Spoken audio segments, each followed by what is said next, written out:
Merci d'être au contrôle et merci de nous diriger. Au nom de Jésus, nous avons prié. Amen. Alléluia. Nous allons, avant de commencer,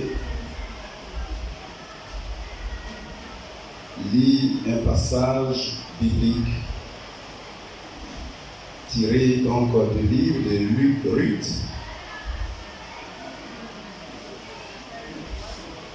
Ruth. Nous l'avons lu déjà une fois ici avec le pasteur Yaoboli. Le chapitre 1er. Nous avons lu quelques versets à partir du verset 15. Ruth, chapitre 1, à partir du verset 15. Je lis la parole du Seigneur. Naomi dit à Ruth, voici, ta belle-sœur est retournée vers son peuple et vers ses dieux. Retourne comme ta belle-sœur. Ruth répondit, ne me presse pas de te laisser, de retourner loin de toi. Où tu iras, j'irai. Où tu demeureras, je demeurerai. Ton peuple sera mon peuple, ton Dieu sera mon Dieu.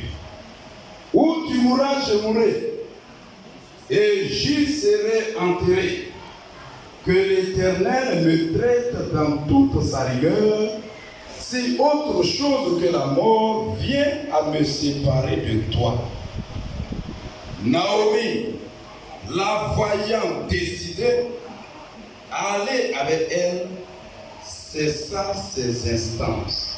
Amen. Alléluia. Est-ce que tu peux acclamer cette parole?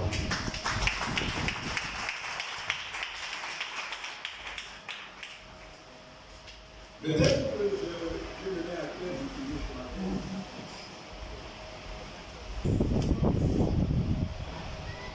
Alléluia. La décision de foi.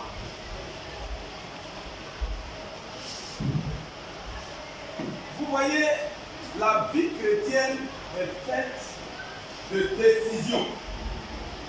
Alléluia. Pour que toi et moi nous soyons ici, on a pris une décision. Il n'y a pas de vie chrétienne sans prise de décision. Parce que suivre Jésus, c'est un choix. Alléluia. On nous rappelle ici, et la Bible nous rappelle que Naomi, la vie chrétienne est faite de décisions. Je reprends. La vie chrétienne est faite de décisions.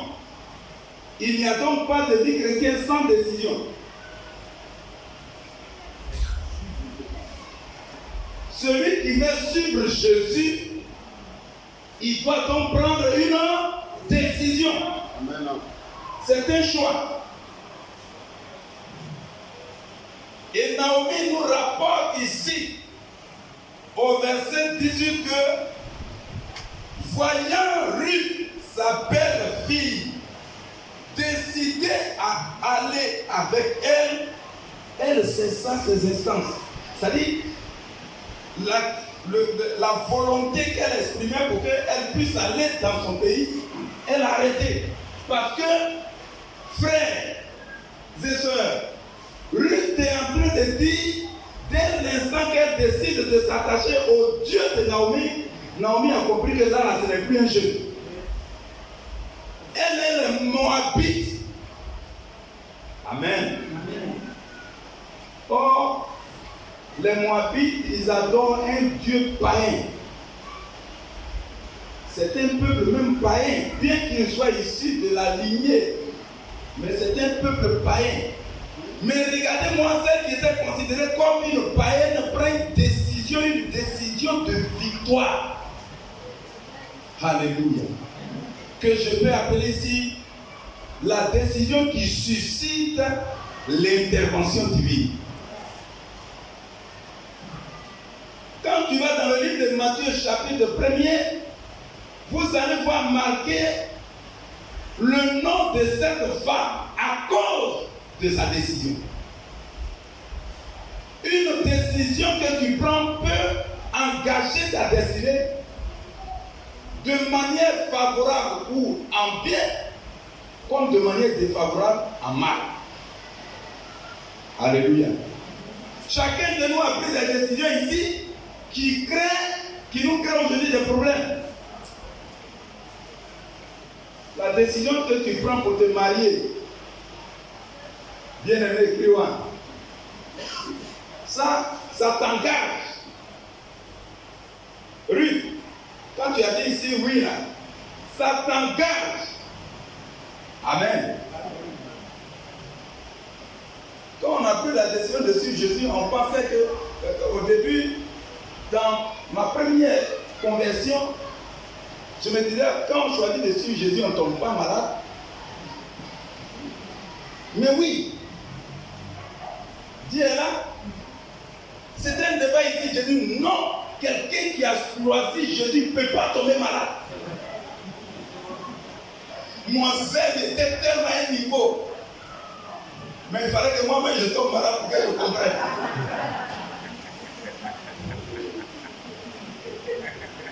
Alléluia. Amen. Les amis, nouvelle conversion, c'est comme folie. Personne ne peut te comprendre.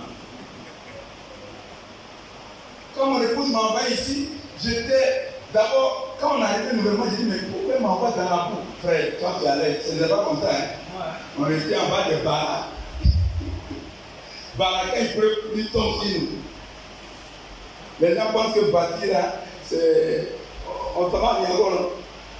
Les gens pensent que quand on commence à bâtir, tout en même temps, il va faire la science, c'est noir. Il n'y a pas de micro. Groupe musical, c'est moi, mais j'étais chante ici. Voilà ma fille, Mélissa, elle se moquait de moi. Aujourd'hui, elle a pris mon option. Amen. Alléluia. C'est moi, j'ai chanté ici. Elle nous bat derrière le micro. Ça, c'était une folie. Il n'y a même pas de micro. On avait un seul micro à fil. Voilà, c'était un petit truc comme ça, un micro à fil. Ah bon? Le doyen Kofi, il est là quand on va couper là. Mais tu nous vois danser. Un seul t'entend. Façon transpirer ici. Vous, maintenant, quand il n'y a pas. Fais, tout le monde. Aujourd'hui, la même, c'est pas intéressant. Vie chrétienne, frère, soeur, c'est une décision. Mon histoire, tout doit changer. Oh.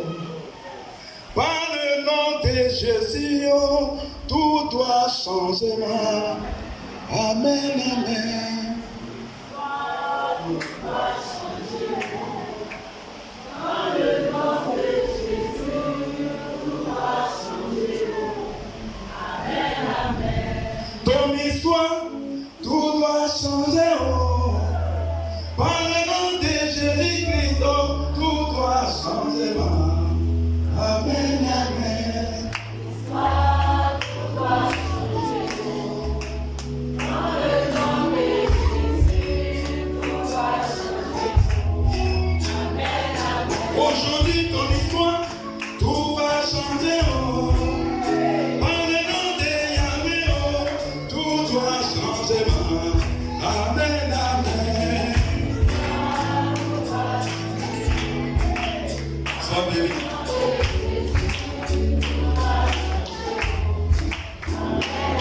Dieu va étendre ton histoire. Là où il y avait des limites, Dieu va étendre les limites. Frère, Élie a mangé la nourriture d'une veuve. Et la Bible dit une parole prophétique est sortie. La descendance de cette veuve continue de prospérer. Prospère à tous égards au nom de Jésus. Tout va changer, maman. Par le nom de Jésus-Christ, tout va changer. Amen, amen.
Les programmes seront élevés. Par le nom de Jésus, les programmes seront élevés. Amen, amen.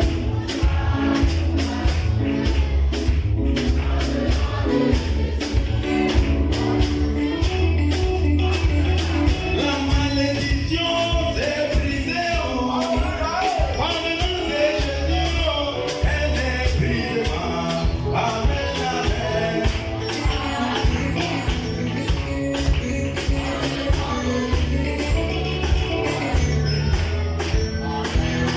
Oh, est-ce que tu peux t'acclamer? Est-ce que tu peux acclamer ta vie? Est-ce que tu peux t'acclamer? Alléluia. Gloire à Jésus. Amen. Mon frère, voici une femme sur la vie de qui il y avait une malédiction. Moi, est une malédiction pour Israël. Parce que ils sont nés dans la malédiction. Ce qu'on ne doit pas faire là, c'est ce qu'ils ont fait et c'est ce qui les a amenés à la naissance.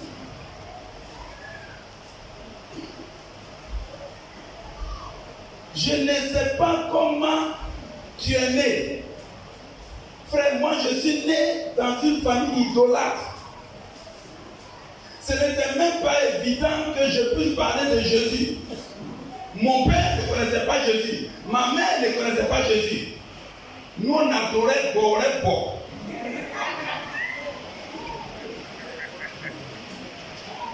C'est l'arbre qu'on appelle. Si vous voulez Iroko là, en boulot on appelle Boré. Et nos parents sont nés, ils adoraient, ils battaient, ils moulaient capri, moutons. Parce que pour eux, l'arbre Boré là allait nous permettre de réussir.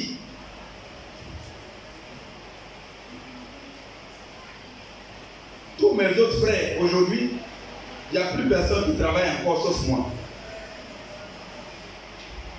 J'ai compris que Boré ne pouvait rien faire pour moi. Parce que Boré était là et puis j'étais dans le mouvement Zigei. On avait notre ami qui voulait venir ce matin. Je ne sais pas s'il a été, il a route. Ok. Il est le secrétaire de tous les Zigei de Côte d'Ivoire. Il m'a dit que bon, il dit, pasteur, il va venir vers 10 heures. Bon, certainement, s'il est là, venir sur le nom du Seigneur. Mais Eric est là. Voilà, Christ, ce milieu-là, ce n'est pas un jeu. Alléluia. C'était le milieu des muscles. Vous savez, maintenant, bon, les gènes et autres ont fait que bon, maintenant ça va. J'ai été restauré. Alléluia. Parce que quand on marchait avant là, on marche comme ça. Tu ne veux pas. Si tu as fait erreur, tu as touché ma main. Hein? Coup de poing. Bon, imagine quelqu'un qu'on appelle Zino de Cobra, Grazan de Côte d'Ivoire, champion toute catégorie.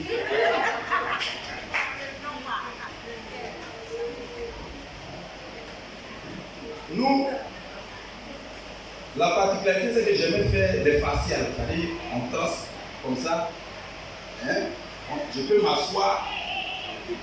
Voilà, grand écart. Voilà, peut-être c'est ça que vous comprenez bien. Et puis je peux soulever mon pied. On était deux. Il y a Thomas Caoutchouc et puis Zino le Cobra. Donc je peux lever mon pied et puis le placer comme ça. Et puis être arrêté. Et puis faire tous les mouvements avec mon pied. C'était beau. On aimait ça. Mais bon. Mais ça là, quand je faisais ça, c'était d'abord les arts martiaux. Mais après, j'ai compris que les arts martiaux ne suffisaient pas. Donc il fallait que je parte prendre les babaki. Frère de Dieu, on faisait ma délivrance ici. Mon père céleste spirituel faisait ma délivrance ici. C'est un seau qui a rempli tous mes gris-gris. Hein? Vous pensez à un jeu? Il y a un maquis qu'on appelait le sérum à la rue Princesse. Qui a entendu parler de ça? Maquis le sérum. En face de Golgotha. Rue Princesse. Oui, ah bon, oui. Eux, c'est en face de chez eux, donc ils connaissent ça. Alléluia. On était trois loups qui suivaient. On est là-bas la nuit, et puis la journée, J'ai mon Congo encore à Djamé. La compagnie qu'on appelle 18 montagnes. J'étais là-bas matin. Mais si Jésus n'a pas changé ma destinée, j'étais un homme mort. Parce que beaucoup de nos amis sont morts. C'est vrai, d'autres sont aujourd'hui en Europe, d'autres sont encore là, mais beaucoup sont morts. Mais ils sont morts sans Jésus.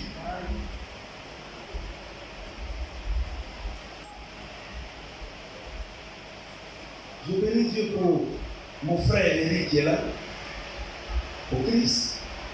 Parce qu'on est en train de faire un travail, on est en train d'intercéder pour eux. Aujourd'hui, quand nos amis nous voient, d'autres nous appellent parce qu'il y a des générations, d'autres nous appellent aujourd'hui, ceux qui sont nous appellent les vieux pères. On est devenu un modèle parce qu'on a accepté Jésus.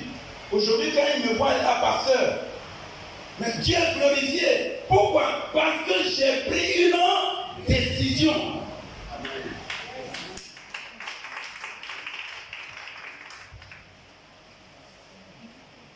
Ruth a pris une décision. Et cette décision était une décision de résolution. Alléluia. Et le dictionnaire nous dit que la décision, c'est l'action de prendre promptement et résolument un parti et de s'y tenir fermement. Moi, je peux ajouter avec foi. Parce qu'on peut prendre dans le monde, dans la vie de tous les jours, des décisions. Mais la décision qui peut susciter l'intervention divine, c'est la décision de foi. C'est pourquoi Matthieu 21-22 dit: tout ce que vous demanderez avec foi par la prière, vous le recevez. Frère, c'est une décision de foi. Tu peux demander des choses. Mais si ce que tu demandes n'est pas endossé à Christ, à Jésus-Christ, frère, tu peux l'obtenir. Hein? Mais il peut y avoir chagrin derrière. La preuve, celui qui va voler, c'est une décision. Mais derrière la décision, soit tu vas mourir, si on t'a fait grâce, tu vas te retrouver à la maca. Amen. Il y a des bonnes décisions, mais aussi il y a des mauvaises décisions à ne pas prendre. Et je l'ai dit, derrière chaque décision de foi, il y a un projet divin du Seigneur. Frère, si c'est une décision divine forcée, derrière la décision, il y a une gloire. Quand moi j'ai pris la décision de marcher avec Christ, je suis derrière le micro aujourd'hui, derrière une chair. Frère, j'ai compris une chose. Moi-même, souvent, je suis là, je me pose des questions. Même ceux avec qui je travaille, eux-mêmes se posent des questions. Un, quelqu'un on a arrêté un papa. Deux. Et puis, ce sont les gens qui ont arrêté Babo, qui sont au pouvoir, et on te maintient dans leur cabinet. Il y a deux possibilités. Soit tu es avec eux, soit pour toi là, c'est autre chose. Bon, comme pour moi, il ne peut pas comprendre, c'est autre chose. Frère, si ce n'est pas Dieu, c'est-à-dire même si on ne peut pas te renvoyer, on peut quand même te mettre dans nos services. Chez nous, dans nos services à la mairie, il y a le désert, il y a CPI. Il y a ce qu'on appelle CPI. Avant, on appelait désert, mais aujourd'hui, on appelle CPI. Ça veut dire, vous connaissez mairie qu'on appelle à l'hippodrome de Niambo. Voilà, c'est là-bas où on s'en va au pays ministère. C'est là-bas qu'il est appelé CPI.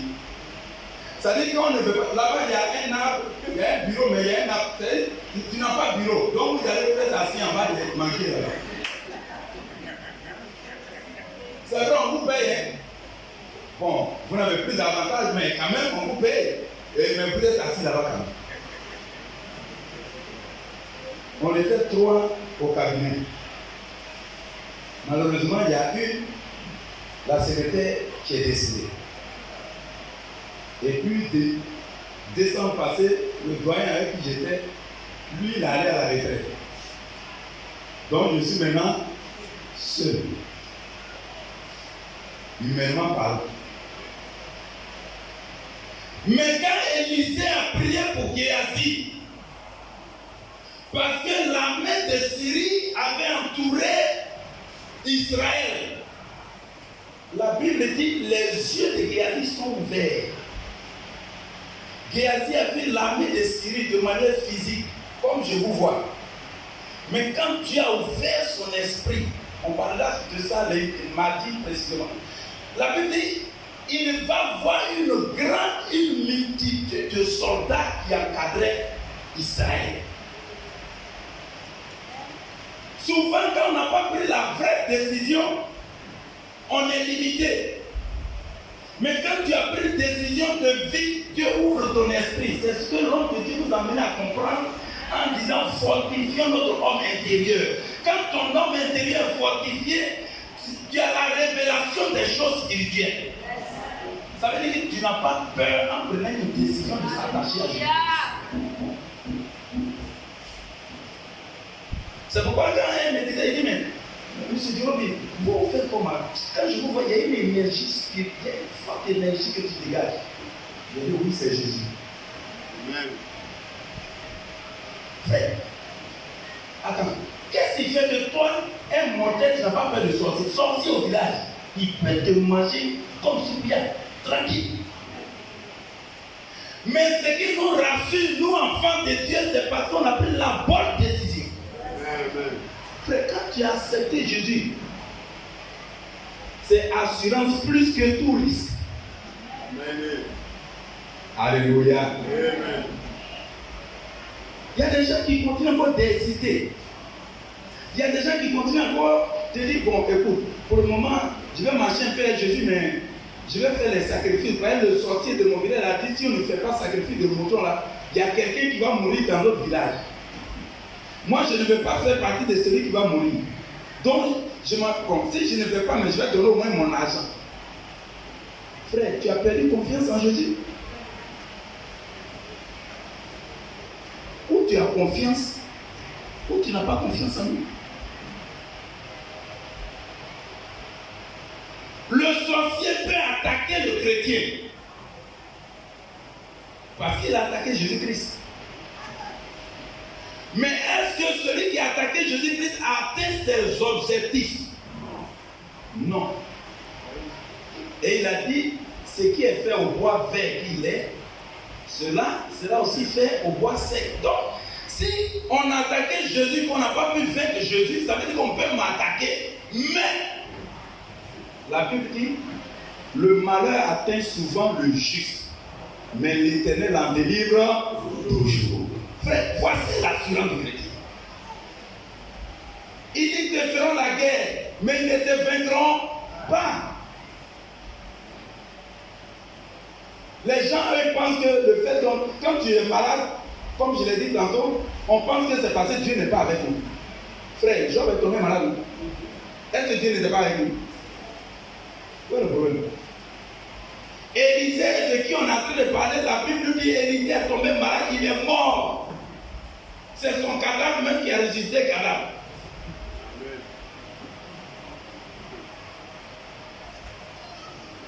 C'est la décision que tu prends t'ouvre le ciel.